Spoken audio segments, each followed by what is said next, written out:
25 के 25 फागुन हटत फागुन चौक बड़ी प्यारा गाना था बाबा खातिर हो ही जाए कि 25 तारीख रहे अरे फरवरी महीना वाह आप लोग बैठ जाओ डांसर जो भी कलाकार बैठ जाओ ये गाना बैठ जाओ कि 25 तारीख रहे कि फागुन महीनावा कि पिंजरा से उड़ी गईले हरे पोसला सुगानावा कि रहले अग छए बाबा अरे है गुलाबा के सानावा कि पिंजरा से उड़ी गईले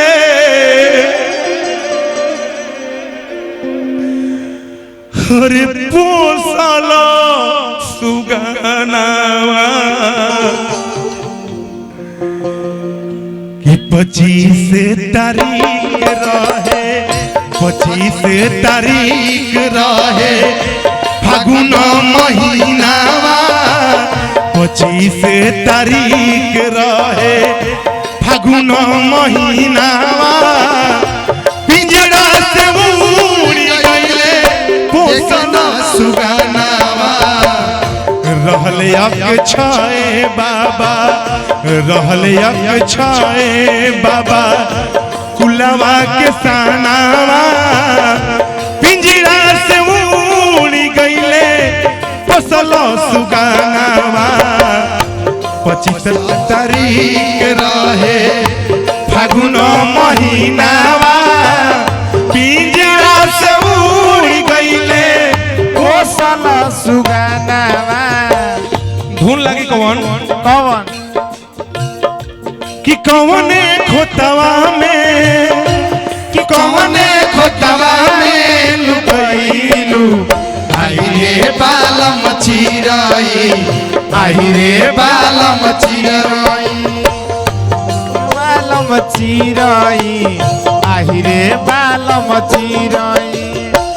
हमें कि कौने खोतवा में लुकैलू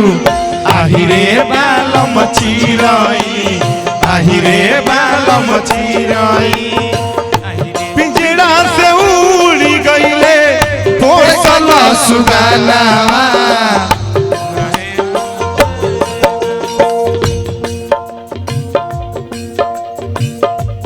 दुनिया के लेख ले कोई मिटा नहीं कर सकता दुनिया के हेरीत बा जे आइल बाइक दिन ओकरा सबके जाए के बा वही बात पे कहा के बता मिटाइयो न पाई केहू विधना के लेख चाहे कुछ केहू कॉली न पाई केहू विधना के लेख चाहे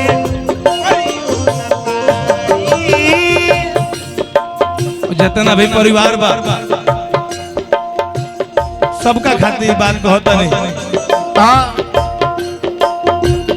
बाबा अब मिली है नहीं कोहे सके दिया रो सभे धीरज दिल में धाली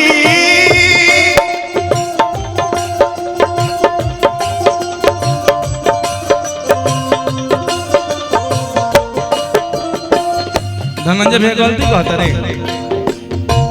बाबा मिली हम अपना बाबा से बड़ी प्रेम कर रहे हमार बाबा 105 साल बाद मर गए हमरा पता बा कि कोई 100 साल 200 साल भी जी जाए तो मन में सबूर ना होला कहते कि विधना के रीत बा मिटाइयो न पाई केहू विधना के लेख के चाहे केहू कुछ कली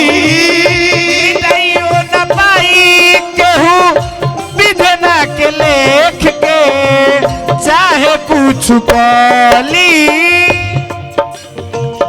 अब नहीं मिली है बाबा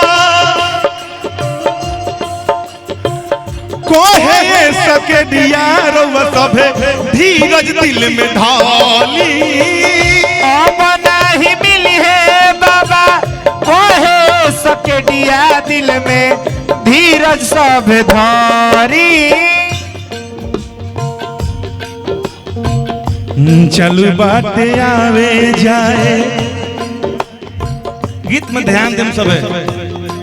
ऐसा बात नहीं है कि हमने कलाकार है तो कहता ना चाहिए कि अब फाने के जानी ला जाए लोग सुने तो सही चलू बाटे आवे जाए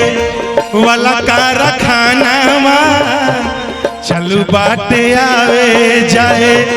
वाला कारखाना तो पिंजरा से उड़ी गईले